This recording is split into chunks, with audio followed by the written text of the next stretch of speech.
तो आइए सुनते हैं मुंशी प्रेमचंद की कहानी मंत्र। संध्या का समय था। डॉक्टर चड्ढा गोल्फ खेलने के लिए तैयार हो रहे थे। मोटर द्वार के सामने खड़ी थी कि दो कहार एक डोली लिए आते दिखाई दिए। डोली के पीछे एक बूढ़ा लाठी टेकता चला आता था। डोली औषधालय के सामने आकर रुक गई। बूढ़े ने धीरे धीरे आकर द्वार की चीख से झांका। ऐसी साफ सुथरी जमीन पर पैर रखते हुए भय हो रहा था कि कोई घुड़क ना बैठे। डॉक्टर साहब को खड़े देखकर भी उसे कुछ कहने का साहस ना हुआ। डॉक्टर साहब ने अंदर से एक गरज कर कहा, कौन है? क्या चाहता है? बाहर से आवाज आई, हुजूर, बड़ा गरीब आदमी हूं, मेरा लड़का कई दिन से। डॉक्टर साहब ने सिगार जलाकर कहा, कल सवेरे आओ, कल सवेरे, इस वक्त हम मरीजों को नहीं देखते। बूढ़े ने घुटने टेक कर जमीन पर सिर रख दिया और बोला, दुहाई है सरकार कि लड़का मर जाएगा। हुजूर, 4 दिन से आंखें नहीं। डॉक्टर चड्ढा ने कलाई पर नजर डाली। केवल 10 मिनट समय बाकी था। गोल्फ स्टिक खूंटी से उतारते हुए बोले, कल सवेरे आओ, हमारे खेलने का समय है अभी। बूढ़े ने पगड़ी उतार कर चौखट पर रख दी और रोकर बोला, हुजूर, एक निगाह देख ले, बस एक निगाह। लड़का हाथ से चला जाएगा हुजूर। 7 लड़कों में यही एक बच रहा है हुजूर। हम दोनों आदमी रो रो कर मर जाएंगे सरकार। आपकी बढ़ती होए दीन बंधु। ऐसे देहाती यहाँ प्रायः रोज आया करते थे। डॉक्टर साहब उनके स्वभाव से खूब परिचित थे। कोई कितना ही कुछ कहे पर वे अपनी ही रट लगाते जाएंगे, किसी की सुनेंगे नहीं। धीरे से दरवाजा खोला और बाहर निकलकर मोटर की तरफ चले। बूढ़ा ये कहता हुआ उनके पीछे दौड़ा, सरकार, बड़ा धर्म होगा, हुजूर दया कीजिए, बड़ा दीन दुखी हूँ, संसार में कोई और नहीं है बाबूजी। मगर डॉक्टर साहब ने उसकी ओर मुंह फेर कर देखा तक नहीं। मोटर पर बैठकर बोले, कल सवेरे आना। मोटर चली गई। बूढ़ा कई मिनट तक मूर्ति की भांति निश्चल खड़ा रहा। संसार में ऐसे मनुष्य भी होते हैं जो अपने आमोद प्रमोद के आगे किसी की जान की भी परवाह नहीं करते। शायद इसका उसे अब भी विश्वास न आता था। सभ्य संसार इतना निर्मम, इतना कठोर है, इसका ऐसा मर्म भेदी अनुभव अब तक ना हुआ था। वो उन पुराने जमाने के जीवों में था जो लगी हुई आग को बुझाने, मुर्दों को कंधा देने, किसी के छप्पर को उठाने और किसी कलह को शांत करने के लिए सदैव तैयार रहते थे। जब तक बूढ़े को मोटर दिखाई दी, वो खड़ा टकटकी लगाए उस ओर ताकता रहा। शायद उसे अब भी डॉक्टर साहब के लौट आने की आशा थी। फिर उसने कहारों से डोली उठाने को कहा। डोली जिधर से आई थी उधर ही चली गई। चारों ओर से निराश होकर वो डॉक्टर चड्ढा के पास आया था। इतनी बड़ी तारीफ सुनी थी। यहाँ से निराश होकर फिर वो किसी दूसरे डॉक्टर के पास ना गया। माथे पे हाथ दे मारा उसने। उसी रात उसका हंसता खेलता 7 साल का बालक अपनी बाल लीला समाप्त करके इस संसार से सिधार गया। बूढ़े माँ बाप के जीवन का यही एक आधार था। इसी का मुंह देखकर तो जीते थे। इस दीपक के बुझते ही जीवन की अंधेरी रात भाए भाए करने लगी। बुढ़ापे की विशाल ममता टूटे हुए हृदय से निकलकर अंधकार आर्त स्वर से रोने लगी। कई साल गुजर गए। डॉक्टर चड्ढा ने खूब यश और धन कमाया, लेकिन इसके साथ ही अपने स्वास्थ्य की रक्षा भी की, जो एक साधारण बात थी। ये उनके नियमित जीवन का आशीर्वाद था कि 50 वर्ष की अवस्था में उनकी चुस्ती और फुर्ती युवकों को भी लज्जित करती थी।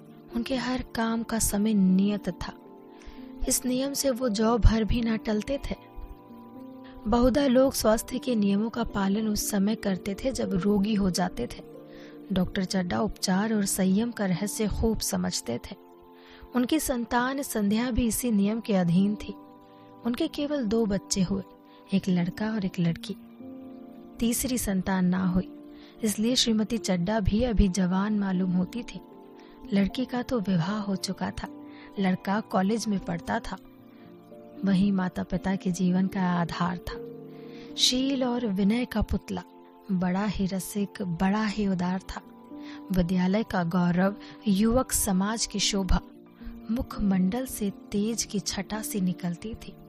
आज उसकी 20वीं सालगिरह थी। संध्या का समय था। हरी हरी घास पर कुर्सियां बिछी हुई थी। शहर के रईस और हुक्काम एक तरफ, कॉलेज के छात्र दूसरी तरफ बैठे भोजन कर रहे थे। बिजली के प्रकाश से सारा मैदान जगमगा रहा था। आमोद प्रमोद का सामान भी जमा था। छोटा सा प्रहसन खेलने की तैयारी थी। प्रहसन स्वयं कैलाश नाथ ने लिखा था। वही मुख्य एक्टर भी था। इस समय वो एक रेशमी कमीज पहने, नंगे सिर नंगे पांव इधर से उधर मित्रों की आवभगत में लगा हुआ था। कोई पुकारता, कैलाश जरा इधर आना। कोई उधर से बुलाता, कैलाश क्या उधर ही रहोगे। सभी उसे छेड़ते थे, चुगले करते थे। बेचारे को जरा दम मारने का अवकाश न मिलता था। सहसा एक रमणी ने उसके पास आकर पूछा, क्यों कैलाश, तुम्हारे सांप कहाँ है? जरा मुझे दिखाओ ना।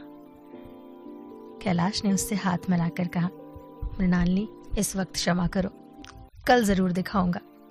मृणालिनी ने आग्रह किया, जी नहीं, तुम्हें दिखाना ही पड़ेगा। मैं आज नहीं मानने की। तुम रोज कल कल करते हो। मृणालिनी और कैलाश दोनों सहपाठी थे और एक दूसरे के प्रेम में पगे हुए। कैलाश को सांपों को पालने, खिलाने और नचाने का शौक था। तरह तरह के सांप पाल रखे थे उसने।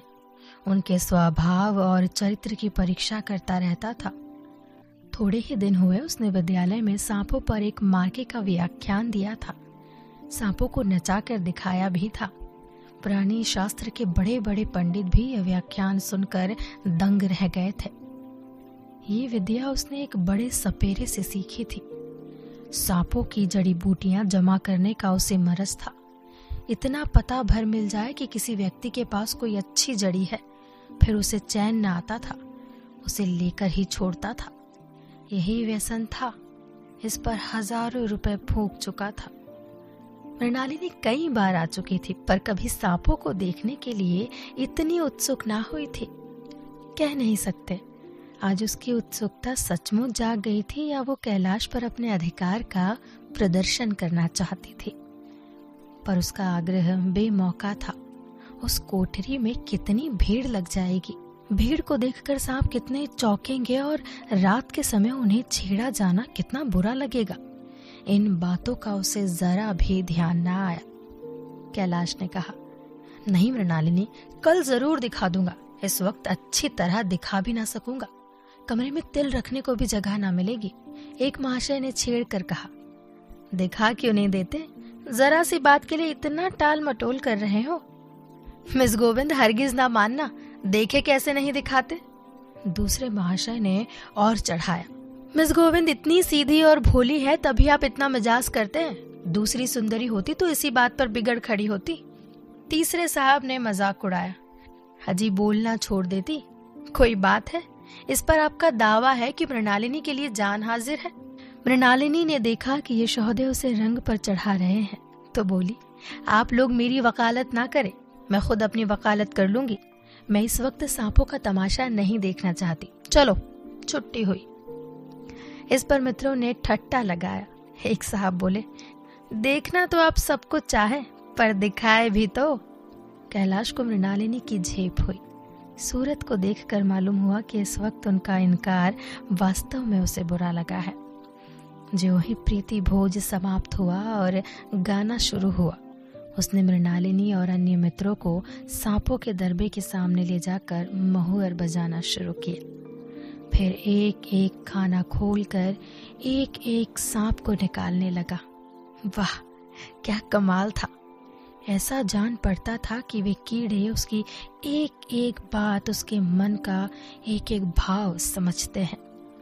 किसी को उठा लिया, किसी को गर्दन में डाल लिया, किसी को हाथ में लपेट लिया। मृणालिनी बार बार मना करती कि इन्हें गर्दन में ना डालो, दूर से ही दिखा दो, बस जरा नचा दो। कैलाश के गर्दन में सांपों को लिपटते देख उसकी जान निकल जाती थी। पछता रही थी कि मैंने व्यर्थ ही इनसे सांप दिखाने को कहा, मगर कैलाश एक न सुनता था। प्रेमिका के सम्मुख अपने सर्प कला प्रदर्शन का ऐसा अवसर पाकर वो कब चूकता। एक मित्र ने टीका की, दांत तोड़ डाले होंगे। कैलाश हंसकर बोला, दांत तोड़ डालना मदारियों का काम है, किसी के दांत नहीं तोड़े गए, कहिए तो दिखा दूं। कहकर उसने एक काले सांप को पकड़ लिया और बोला, मेरे पास इससे बड़ा और जहरीला सांप दूसरा नहीं है। अगर किसी को काट ले तो आदमी आनन फानन में मर जाए, लहर भी ना आए। इसके कांटे पर कोई मंत्र नहीं, इसके दांत दिखा दो।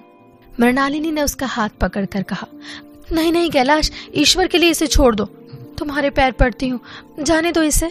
इस पर एक दूसरे मित्र बोले, मुझे तो विश्वास ही नहीं आता, लेकिन तुम कहते हो तो मान लूंगा। कैलाश ने सांप की गर्दन पकड़कर कहा, नहीं साहब, आप आंखों से देखकर मानिए, दांत तोड़कर वश में किया तो क्या। सांप बड़ा समझदार होता है, अगर उसे विश्वास हो जाए कि इस आदमी से मुझे कोई हानि न पहुंचेगी तो वो उसे हरगिज न काटेगा। मृणालिनी ने जब देखा कि कैलाश पर इस वक्त भूत सवार है तो उसने ये तमाशा ना करने के विचार से कहा, अब यहाँ से चलो, देखा गाना शुरू हो गया, आज मैं भी कुछ सुनाऊंगी। ये कहते हुए उसने कैलाश का कंधा पकड़कर चलने का इशारा किया और कमरे से निकल गई। मगर कैलाश विरोधियों का शंका समाधान करके ही दम लेना चाहता था। उसने सांप की गर्दन पकड़कर जोर से दबाई, इतनी जोर से दबाई कि उसका मुंह लाल हो गया, देह की सारी नसें तन गई। सांप ने अब तक उसके हाथों से ऐसा व्यवहार ना देखा था। उसकी समझ में ना आता था कि ये मुझसे क्या चाहते हैं। उसे शायद भ्रम हुआ कि मुझे मार डालना चाहते हैं, अतः वह आत्मरक्षा के लिए तैयार हो गया। कैलाश ने उसकी गर्दन खूब दबाकर मुंह खोल दिया और उसके जहरीले दांत दिखाते हुए बोला, जिन सज्जनों को शक हो आकर देख ले, आया विश्वास या अब भी कुछ शक है। मित्रों का शंका निवारण करके कैलाश ने सांप की गर्दन ढीली कर दी और उसे जमीन पर रखना चाहा, पर वो काला गेहूंवन क्रोध से पागल हो रहा था। गर्दन नरम पड़ते ही उसने सिर उठाकर कैलाश की उंगली में जोर से काटा और वहां से भागा। कैलाश की उंगली से टप टप खून टपकने लगा। उसने जोर से उंगली दबा ली और अपने कमरे की तरफ दौड़ा। वहां मेज की दराज में एक जड़ी रखी हुई थी, जिसे पीस कर लगा लेने से घातक विष भी रफू हो जाता था। मित्रों की हलचल पड़ गई। बाहर महफिल में भी खबर हुई। डॉक्टर साहब घबरा कर फौरन दौड़े। उंगली की जड़ कसकर बांधी गई और जड़ी पीसने के लिए दी गई। डॉक्टर साहब जड़ी के कायल न थे। वो उंगली का डसा भाग नश्तर से काट देना चाहते थे, मगर कैलाश को जड़ी पर पूर्ण विश्वास था। मृणालिनी पियानो पर बैठी हुई थी। ये खबर सुनते ही दौड़ी और कैलाश की उंगली से टपकते हुए खून को रुमाल से पोंछने लगी। जड़ी पीसी जाने लगी, पर उसी एक मिनट में कैलाश की आंखें झपकने लगी। होठों पर पीलापन दौड़ने लगा, यहाँ तक कि उससे खड़ा न रहा जा सका। वो फर्श पर बैठ गया। सारे मेहमान कमरे में जमा हो गए। कोई कुछ कहता था, कोई कुछ। इतने में जड़ी पीस कर आ गई। मृणालिनी ने उंगली पर लेप किया। 1 मिनट और बीता। कैलाश की आंखें बंद हो गई। वो लेट गया और हाथ से पंखा झलने का इशारा किया। माँ ने दौड़कर उसका सिर गोद में रख लिया और टेबल फैन लगा दिया। डॉक्टर साहब ने झुककर पूछा, कैलाश अब ठीक लग रहा है? कैलाश ने धीरे से हाथ उठा लिए, पर कुछ बोल न सका। मृणालिनी ने करुण स्वर में कहा, क्या जड़ी कुछ असर ना करेगी? डॉक्टर साहब ने सिर पकड़कर कहा, क्या बताऊं, मैं इसकी बातों में आ गया। अब तो नश्तर से भी कुछ फायदा ना होगा। आधे घंटे तक यही हाल रहा। कैलाश की दशा प्रतिक्षण बिगड़ती जाती थी, यहाँ तक कि उसकी आंखें पथरा गई, हाथ पांव ठंडे पड़ गए मुख की कांति मलिन पड़ गई, नाड़ी का कहीं पता नहीं। मौत के सारे लक्षण दिखाई देने लगे। घर में कोहराम मच गया। मृणालिनी एक और सिर पीटने लगी। माँ अलग पछाड़े खाने लगी। डॉक्टर चड्डा को मित्रों ने पकड़ लिया, नहीं तो वो नश्तर अपनी गर्दन पर मार लेते। एक महाशय बोले, कोई मंत्र झाड़ने वाला मिले तो संभव है अब भी जान बच जाए। एक मुसलमान सज्जन ने इसका समर्थन किया। अरे साहब, कब्र में पड़ी हुई लाशें जिंदा हो गई है, ऐसे ऐसे बाक माल पड़े हुए हैं। डॉक्टर चड्डा बोले, मेरी अक्ल पर पत्थर पड़ गया था कि इसकी बातों में आ गया। नश्तर लगा देता तो ये नौबत ही नहीं आती। बार बार समझाता रहा कि बेटा सांप ना पालो, मगर कौन सुनता था। बुलाइए, किसी झाड़ फूक करने वाले को ही बुलाइए। मेरा सब कुछ ले ले, मैं अपनी सारी जायदाद उसके पैरों पर रख दूंगा। लंगोटी बांधकर घर से निकल जाऊंगा, मगर मेरा कैलाश, मेरा प्यारा कैलाश उठ बैठे। ईश्वर के लिए किसी को बुलवाइए। एक महाशय का किसी झाड़ने वाले से परिचय था। वो दौड़कर उसे बुला लाए, मगर कैलाश की सूरत देखकर उसे मंत्र चलाने की हिम्मत ना पड़ी। बोला, अब क्या हो सकता है सरकार, जो कुछ होना था सो हो चुका। अरे मूर्ख, ये क्यों नहीं कहता कि जो कुछ ना होना था वो कहाँ हुआ? माँ बाप ने बेटे का सेहरा कहाँ देखा? मृणालिनी के मन के वो स्वर्ण स्वप्न जिनसे जीवन आनंद का स्रोत बना हुआ था, क्या पूरे हो गए? क्या उनकी नौका जलमग्न नहीं हो गई? जो ना होना था वो हो गया। वही हरा भरा मैदान था, वही सुनहरी चांदनी एक निशब्द संगीत की भांति प्रकृति पर छाई हुई थी। वही मित्र समाज था, वही मनोरंजन के सामान थे। मगर जहाँ हास्य की ध्वनि थी वहाँ करुण क्रदन और अश्रु प्रवाह था। शहर से कई मील दूर एक छोटे से घर में एक बूढ़ा और बुढ़िया अंगीठी के सामने बैठे जाड़े की रात काट रहे थे। बूढ़ा नारियल पीता था और बीच बीच में खांसता था। बुढ़िया दोनों घुटनियों में सिर डाले आग की ओर ताक रही थी। एक मिट्टी के तेल की कुप्पी ताक पर जल रही थी। घर में ना चारपाई थी ना बिछौना। एक किनारे थोड़ी सी पुआल पड़ी हुई थी। इसी कोठरी में एक चूल्हा था। बुढ़िया दिन भर उपले और सूखी लकड़ियां बटोरती थी। बूढ़ा रस्सी बटकर बाजार में बेच आता था। यही उनकी जीविका थी। उन्हें ना किसी ने रोते देखा ना हंसते। उनका सारा समय जीवित रहने में कट जाता था। मौत द्वार पर खड़ी थी, रोने या हंसने की कहाँ फुर्सत। बुढ़िया ने पूछा, कल के लिए सन तो है नहीं, काम क्या करोगे? जाकर झगड़ू साह से 10 सेर सन उधार लाऊंगा, और क्या। उसके पहले के पैसे तो दिए ही नहीं, और उधार देगा? ना देगा ना सही, घास तो कहीं नहीं गई। दोपहर तक क्या 2 आने की भी ना काट पाऊंगा। इतने में एक आदमी ने द्वार पर आवाज दी, भगत, ओ भगत, सो गए क्या? जरा किवाड़ तो खोलो। भगत ने उठकर किवाड़ खोल दिए। एक आदमी ने अंदर आकर कहा, कुछ सुना? वो डॉक्टर चड्डा बाबू के लड़के को सांप ने काट लिया है। भगत ने चौंक कर कहा, चड्डा बाबू के लड़के को? वही चड्डा बाबू है ना जो छावनी में बंगले में रहते हैं? हाँ हाँ वही। शहर में हल्ला मचा हुआ है, जाते हो तो जाओ, आदमी बन जाओगे। बूढ़े ने कठोर भाव से सिर हिलाकर कहा, मैं नहीं जाता, जाए मेरी बला। वही चड्डा है ना, खूब जानता हूं उसे। भैया लेकर उन्हीं के पास गया था, खेलने जा रहे थे, पैरों पर गिर पड़ा कि एक नजर देख लीजिए, मगर सीधे मुंह बात तक ना की। भगवान बैठे सुन रहे थे। अब जान पड़ेगा कि बेटे का गम कैसा होता है। कई लड़के हैं ना उसके? नहीं नहीं, एक ही तो लड़का था, सुना है सबने जवाब दे दिया है। भगवान बड़ा कारसाज है। उस बखत मेरी आंखों से आंसू निकल पड़े थे, पर उन्हें तनिक भी दया न आई थी। मैं तो उनके द्वार पर होता तो भी बात ना पूछता। तो ना जाओगे? हमने तो सुना था, सो कह दिया। अच्छा किया, कलेजा ठंडा हो गया, आंखें ठंडी हो गई, लड़का भी ठंडा हो गया होगा। तुम जाओ, हाथ चैन की नींद सोऊंगा। जरा तंबाकू दे दो, एक चीलम और पीऊंगा। अब मालूम होगा लाला को, सारी साहबी निकल जाएगी। हमारा क्या बिगड़ा? लड़के के मर जाने से कुछ राज तो नहीं चला गया। जहाँ 6 बच्चे गए थे वहां एक और चला गया।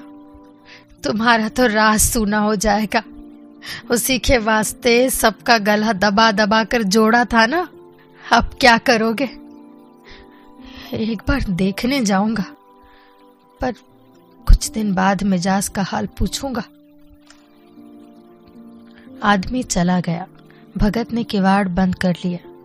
तब चीलम पर तंबाकू रख कर पीने लगा। बुढ़िया ने कहा, इतनी रात गए जाड़े पाले में कौन जाएगा? अरे दोपहर होती तो भी ना जाता, सवारी दरवाजे पर लेने आती तो भी ना जाता। भूला नहीं हूं, पन्ना की सूरत आंखों में फिर रही है। इस निर्दयी ने उसे एक नजर देखा तक नहीं। क्या मैं ना जानता था कि वो ना बचेगा? खूब जानता था कि ये चड्ढा कोई भगवान नहीं है कि उसकी एक निगाह देख लेने से अमृत बरस जाता। नहीं, खाली मन की दौड़ थी।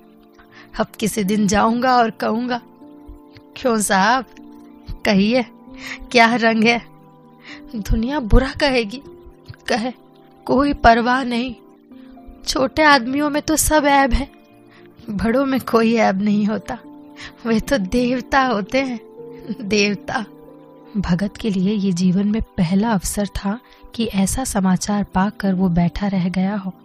80 वर्ष के जीवन में ऐसा कभी ना हुआ था कि सांप की खबर पाकर वो दौड़ ना गया हो। माघ पूस की अंधेरी रात, चैत बैसाख की धूप और लू, सावन भादों की चढ़ी हुई नदी और नाले, किसी की उसने कभी परवाह न की। वो तुरंत घर से निकल पड़ता था, निस्वार्थ निष्काम। लेन देन का विचार कभी उसके दिल में आया ही नहीं। जान का मूल्य कौन दे सकता है? ये एक पुण्य का कार्य था। सैकड़ों निराशों को उसके मंत्रों ने जीवन दान दिया था, पर अब वो घर से कदम नहीं निकाल सका।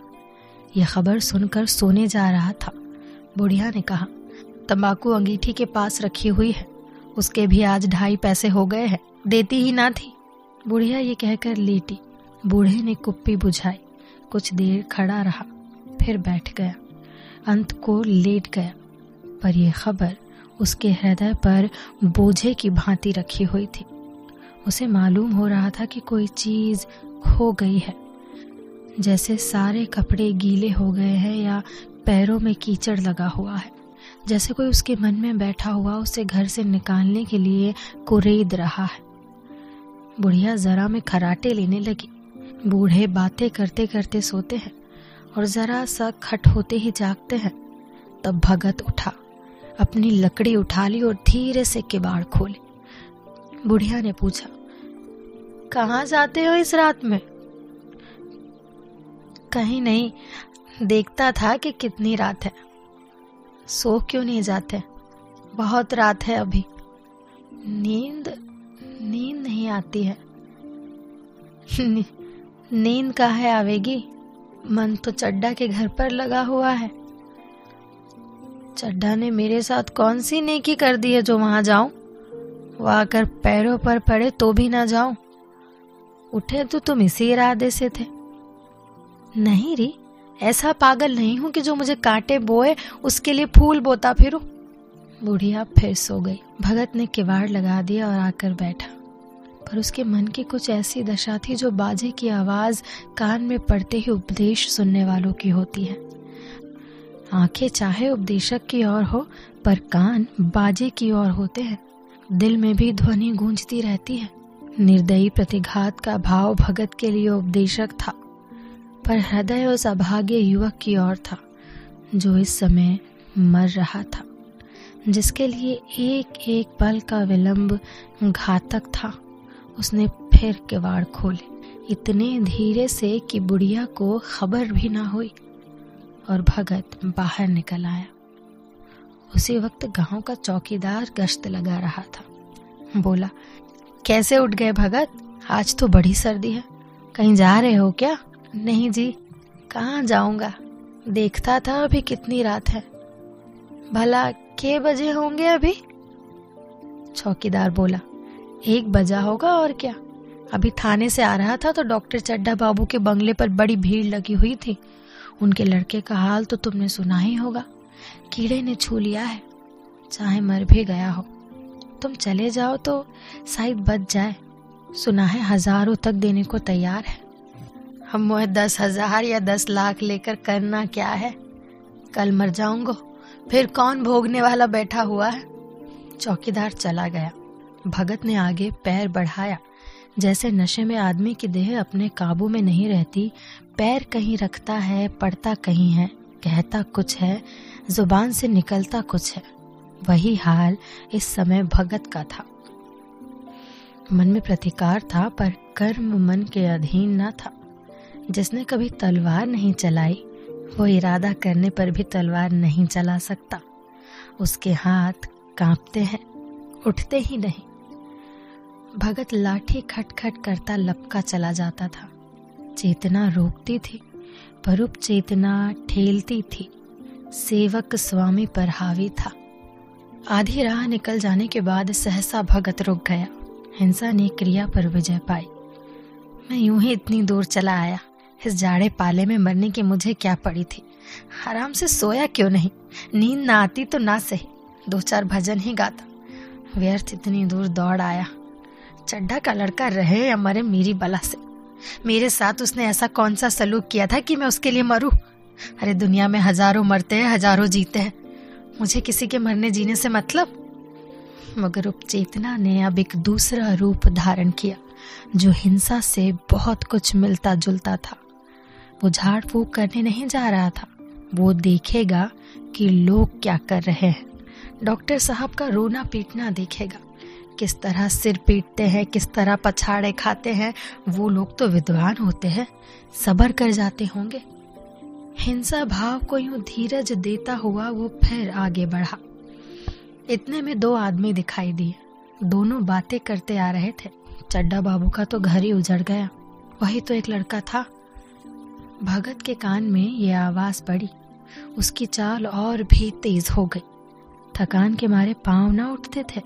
शिरोभाग इतना बढ़ जाता था मानो अब मुंह के बल गिर पड़ेगा। इस तरह वो कोई 10 मिनट चला होगा कि डॉक्टर साहब का बंगला नजर आया। बिजली की बत्तियां जल रही थी, मगर सन्नाटा छाया हुआ था। रोने पीटने की आवाज भी न आती थी। भगत का कलेजा धक धक करने लगा। कहीं मुझे बहुत देर तो नहीं हो गई। वो दौड़ने लगा। अपनी उम्र में वो इतना तेज कभी ना दौड़ा था। बस यही मालूम होता था मानो उसके पीछे मौत दौड़ी आ रही है। 2 बज गए थे। मेहमान विदा हो गए। रोने वालों में केवल आकाश के तारे रह गए थे, और सभी रो रो कर थक गए थे। बड़ी उत्सुकता के साथ लोग रह रहकर आकाश की ओर देखते थे कि किसी तरह सुबह हो और लाश गंगा की गोद में दी जाए। सहसा भगत ने द्वार पर पहुंचकर आवाज दी। डॉक्टर साहब समझे कोई मरीज आया होगा। किसी और दिन उन्होंने उस आदमी को धुतकार दिया होता, मगर आज बाहर निकला है। देखा एक बूढ़ा आदमी खड़ा है, कमर झुकी हुई, पोपला मुंह, बोहें तक सफेद हो गई थी, लकड़ी के सहारे कांप रहा था। डॉक्टर साहब बड़ी नम्रता से बोले, क्या है भाई, आज तो हमारे ऊपर ऐसी मुसीबत पड़ गई है कि कुछ कहते नहीं बनता। फिर कभी आना। 1 महीने तक मैं किसी मरीज को ना देख सकूंगा। भगत ने कहा, सुन चुका हूं बाबूजी, इसलिए आया हूं। भैया कहाँ है? जरा मुझे दिखा दीजिए। भगवान बड़ा कारसाज है, मुर्दे को भी जिला सकता है। कौन जाने, अब भी उसे दया आ जाए। चड्ढा ने व्यथित स्वर से कहा, चलो देख लो, मगर 3-4 घंटे हो गए हैं। जो कुछ होना होता तो हो चुका। बहुतेरे झाड़ने फूकने वाले देखकर चले गए। डॉक्टर साहब को आशा तो क्या होती, हाँ, बूढ़े पर दया आ गई। अंदर ले गए उसे। भगत ने लाश को 1 मिनट तक देखा, तब मुस्कुराकर बोला, अभी कुछ नहीं बिगड़ा है बाबूजी। ये नारायण चाहेंगे तो आध घंटे में भैया उठ बैठेंगे। आप नाहक दिल छोटा कर रहे हैं। जरा कहारों से कहिए पानी तो भर लाए। कहारों ने पानी भर भर कैलाश को नहलाना शुरू किया। पाइप बंद हो गया था। कहारों की संख्या अधिक न थी, इसलिए मेहमानों ने अहाते के बाहर कुएं से पानी भर भर कर कहारों को दिया। बूढ़ा भगत खड़ा मुस्कुरा मुस्कुरा कर मंत्र पढ़ रहा था। मानो विजय उसके सामने खड़ी है। जब एक बार मंत्र समाप्त हो जाता तब वो एक जड़ी कैलाश के सिर पर डाले गए और ना जाने कितनी बार भगत ने मंत्र फूका। भगत बड़ी ताकत से मंत्र फूके जा रहा था। तभी कैलाश की लाल लाल आंखें खुल गई। एक क्षण में उसने अंगड़ाई ली और पीने को पानी मांगा। डॉक्टर चड्ढा ने दौड़कर नारायणी को गले लगा लिया। नारायणी दौड़कर भगत के पैरों पर गिर पड़ी और मृणालिनी कैलाश के सामने आंखों में आंसू भरे पूछने लगी, अब कैसी तबीयत है? एक क्षण में चारों तरफ खबर फैल गई। मित्रगण मुबारकबाद देने आने लगे। डॉक्टर साहब बड़े श्रद्धा भाव से हर एक के सामने भगत का यश गाते फिरते थे। सभी लोग भगत के दर्शनों के लिए उत्सुक हो उठे, मगर अंदर जाकर देखा तो भगत का कहीं पता ना था। नौकरों ने कहा, अभी तो यहीं बैठे चिलम पी रहे थे। हम लोग तंबाकू देने लगे तो नहीं ली, अपने पास से तंबाकू निकाल कर भरी। यहाँ तो भगत की चारों ओर तलाश होने लगी और भगत लपका हुआ घर चला जा रहा था कि बुढ़िया के उठने से पहले पहुंच जाओ। जब मेहमान लोग चले गए तो डॉक्टर साहब ने नारायणी से कहा, बुढ़ा न जाने कहाँ चला गया, एक चिलम तंबाकू का भी रवादार ना हुआ। मैंने सोचा था इसे कोई बड़ी रकम दूंगी। रात को तो मैंने नहीं पहचाना, पर जरा साफ हो जाने पर पहचान गया। एक बार ये एक मरीज को लेकर आया था। हाँ, मुझे अब याद आता है कि मैं खेलने जा रहा था और मरीज को देखने से मैंने इनकार कर दिया था। आज उस दिन की बात याद करके मुझे जितनी ग्लानि हो रही है, मैं उसे अब खोज निकालूंगा और उसके पैरों पे गिरकर अपना अपराध क्षमा करवाऊंगा। मैं जानता हूँ वो कुछ लेगा नहीं। ये जानता हूँ उसका जन्म यश की वर्षा करने के लिए हुआ है। उसकी सज्जनता ने मुझे ऐसा आदर्श दिखा दिया जो अब से जीवन पर्यंत मेरे सामने होगा।